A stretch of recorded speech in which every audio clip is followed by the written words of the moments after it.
Hi, we are back. And for those of you who don't know, I am Ria and this is my mother, Ami. Ami is a certified dermatoglyphics expert. She's also a parenting coach and a certified NLP counselor. And what is one more thing that you do? Memory trainer. She's also a memory trainer. That's a long hyphenated designation to have. But as multifaceted as she is, today she's going to go to a very basic topic that she usually handles with like a lot of her clients, that is parenting. And today we want to dive into parenting at a very base level of things, at a very introductory beginner level. So if somebody wants to understand what is parenting and what is it that she does or what is it that any parent needs to do, I think we will start the conversation from there. Yeah. So just to start, can you tell me what does parenting mean? So parenting, in my eyes, is very different from what people perceive parenting as. So can you tell me what do you think people perceive parenting as versus what do you think parenting is? So when people want to know about parenting, it is more of what not to do with the child. What is to be done with the child? How should be our attitude towards children? What can be correct? How to discipline? Etc. Okay. But in my eyes, parenting is way more different than all these aspects. To me, parenting is 50% how a parent is from within. That's interesting. 25% is how is the relationship between the two parents, if at all they are co-parenting their child. Right. Yeah. And 25% is then how you are with your child. That is only 25%. Wow, that's interesting. So you can sort most of the concerns that you have with respect to parenting just by streamlining or aligning your own self. Wow. You know the basic, right? You can give only what you have. Yeah. So if you are happy as an individual, if you are satisfied in your life, you will radiate that. That's true. Yeah? Yeah. So 50% of work in parenting is once a parent understands how to align themselves and how well you are able to manage your emotions. Right? Makes sense. If you are able to manage your emotions and you are not displaying it, see, there is nothing wrong in being emotional. But what I feel is your reaction shouldn't be emotional. What is the difference between... So emotions are natural to all human beings. If someone does something wrong or there is a situation which is difficult for me to handle, I have all rights to get angry. Yeah. But I cannot pour that anger on other people. I cannot start shouting on other people. I cannot react physically by throwing things, banging the door. So it is okay to feel emotional, but you should know how to channelize your emotions in healthier manner. There are so many different ways to channelize your emotions, right? Makes sense, yeah. So if a person has learned this particular art, lot many things in life can be sorted out. Yeah, makes sense. No, so this is the first thing. That makes a lot of sense, but tell me, like, what are some ways in which you channelize your anger? So, as I told you, I think little differently in different situations. So when you both were very young, at times when I used to get angry, I used to shout on you, I used to realize that something is not right. I need to change something. So then I started crafting my conversation in such a way that I will think from the outcome perspective. Say, for example, if I am angry and I am about to shout, I will think that if I do this, what is the outcome? What will be the impact on Ria if I behave like this? And that is the impact I want on my child. So you would say that your primary focus has started to shift to the outcome. Yeah. How will it affect your child? And slowly and gradually I started implementing this in most of the areas in my life. Interesting. And it has helped me a lot. Can you give me an example? One example where I have put the maximum efforts is in parenting. If you ask for a permission, the way I react, I know that next time then you won't ask me for my permission. I will. So every time I respond, I would say, will be very mindful. I want to be present in my children's life. Got it. What can I do that I will be present? So what are like certain positive ways of reacting versus what are some not very great ways of reacting? So first I would say, what are the not great ways of reacting? Impulsively shouting. See, whenever you are shouting, please understand you are venting out your emotions. You are not doing something to make positive impact on your child. Right. Yeah. So first and foremost, important to stop shouting. Secondly, if at all, you know how much I am against hitting. Yeah. And as I told you earlier, I want to have one movement of no hitting children. Let's see when can we do that. But secondly, if you have something in your hand, you are angry, you are about to throw it, you are about to bang the door or hit your child, it is very important to take a step back, because these kind of behaviors are going to leave scars for lifetime on your child. How will an individual feel when an individual is hit?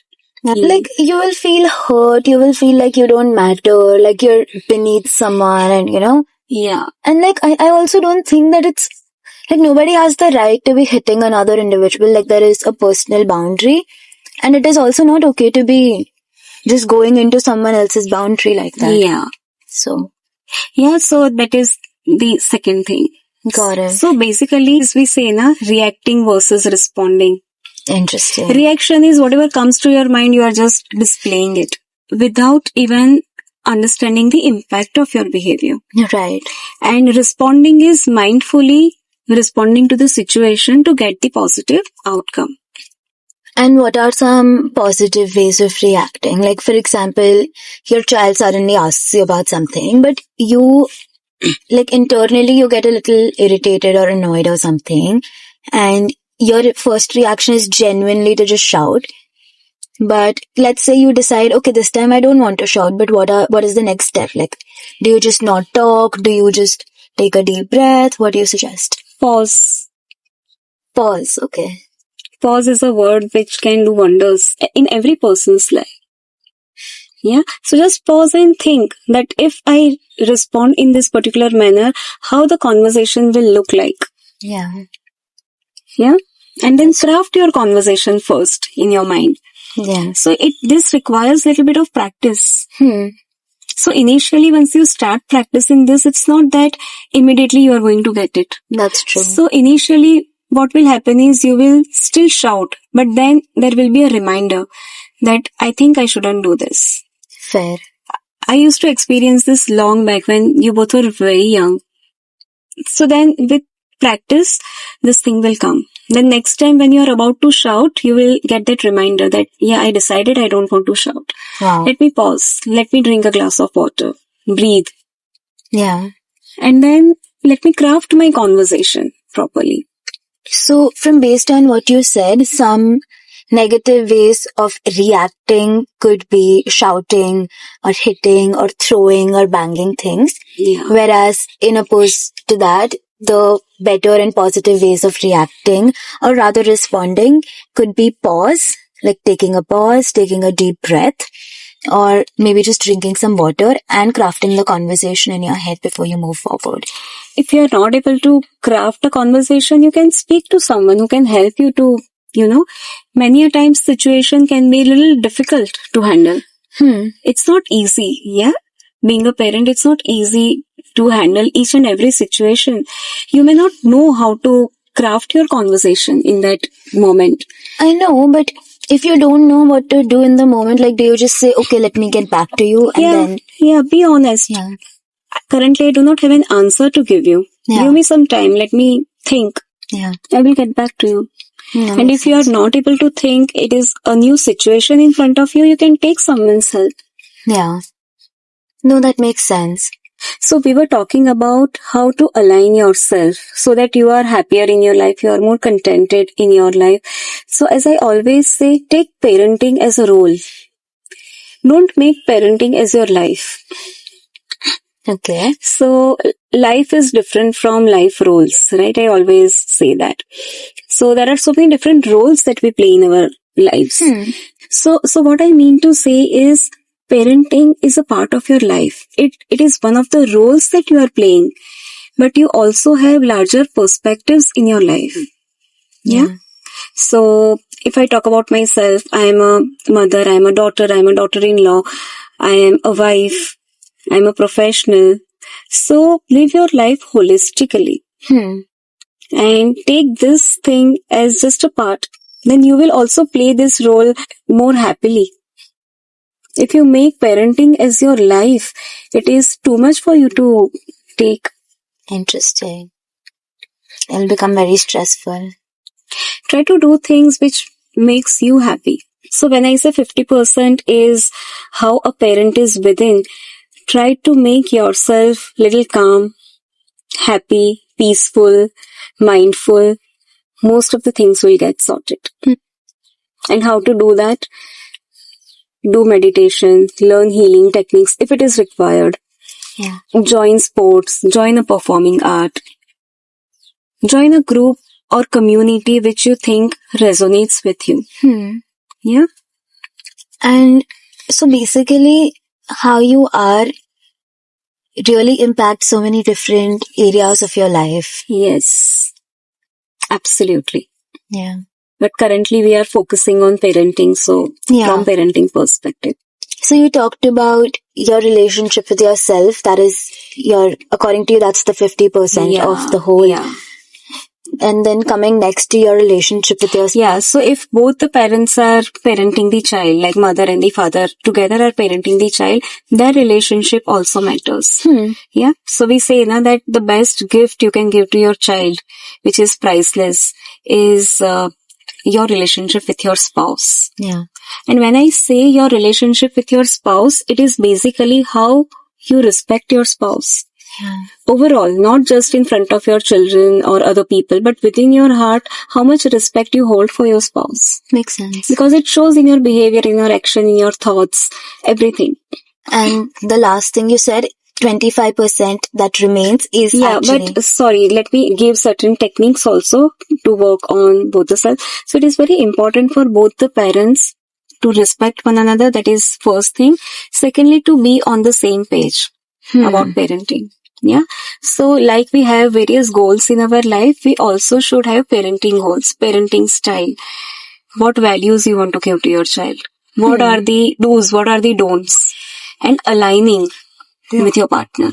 Makes sense. Is very important. Somehow if you are not able to be aligned, there is no harm in approaching a counselor. Makes sense. Or a therapist or whosoever can help you to align. But it is important to be together in this journey.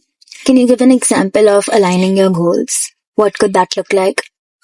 Yeah, so it can be with respect to your child's academics, it can be with respect to your child's freedom, it can be with respect to your child's value system. Everywhere it is better to be aligned. Yeah. No, that is like... And it's not easy. I know it's not easy because you are two different individuals after all. And both of them will have their own belief systems, value system, thought process. You know, so it's not that easy. But you know, with effort, anything and everything is doable. It's just that you need to make that effort. That's true. And then you said that the last part of the whole pie is your relationship with your children, which is the 25% that remains. Yeah. So if you are able to align yourself with your partner, then only a little bit of 25% remains of how you bond with your child, because most of the things are sorted with these two things. So, Mama, you talk to so many parents every day. You talk to so many children every day. And because of your job, and then you also study the brain in a lot of detail, especially as to what nature and nurture looks like. So can you give me like certain facts about children, or like what are, or like some characteristics of children? Like, you know, a lot of people say, like, it's just common sayings that, oh, like, बच्चे भगवान का रूप होते हैं, or like children are usually very naive and innocent, and you know, like as they age they get like a lot more understanding of things and how the world works. But like what do you think is true, or like what are some things you think about children? So why we say that बच्चे भगवान का रूप रहते हैं? Because when they are born, their belief system is completely blank. And the way parents behave with them, the way parents talk to them is the way their belief system is going to set. Right. Yeah, so they are like a clean slate, I would say. So the kind of exposure they will get, the kind of things we put into their brain Yeah. is the way their brain is going to grow. Yeah. And what else? Like, would you say like children are very impressionable? Yeah, so it varies from child to child. Certain children are highly reflective learners, affective learners. So with them, they are impacted a lot by their environment. Right. But overall, children take a lot from their environment. And that's why we say that just by setting the right kind of environment around, a lot we can do with the child. And like even in the environment, like is there like a breakdown of like how much does the school impact, how much do the parents impact, how much do the friends impact? So when a child is young, the biggest impact is of parents. Then as they grow, they are impacted by their friends, the environment, and parents impact is little less Interesting. comparatively. But when they are young, at least till the age of 14, 15, parents certainly impact a lot. So just imagine how much a parent can do Yeah. when the child is young. So a lot of the way a child turns out is actually reflection of how it is with their parents. Yeah. That's very interesting. And is there something that parents can do, like certain fundamentals that they can keep in mind at that age time? Yeah, so when the child is young, or even I would say till the age of 14, 15, you can do a lot to set the right kind of belief system. Yeah. So the way you are going to talk to your child. So what I said in the beginning of the video, that when you craft your conversation in such a way that you are looking at how your conversation is going to impact your child's brain. So when you craft your conversation properly, the way you talk to your child is the way the belief system is going to set in the brain. Yeah. The way you talk, the way you behave, the way you look at your child, and even the way you think about your child. Yeah, makes sense. Because in your heart, you think that my child is good for nothing, my child is not that intellectual. If you think like that, that is the way your conversation will be.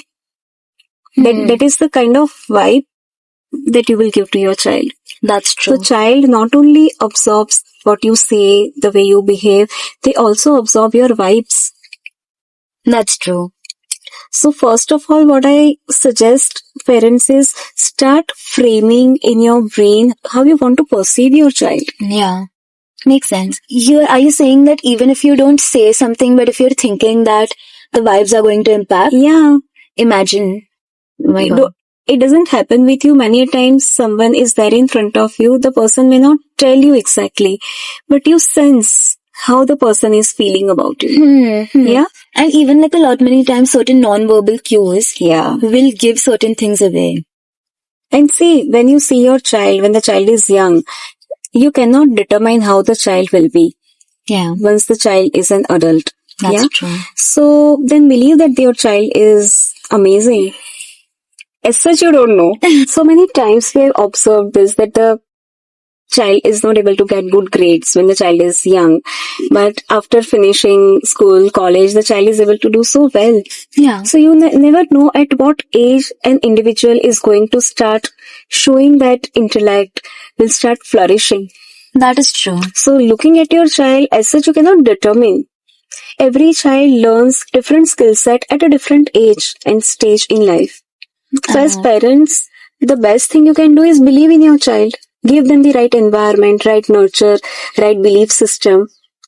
And then just wait. I love that.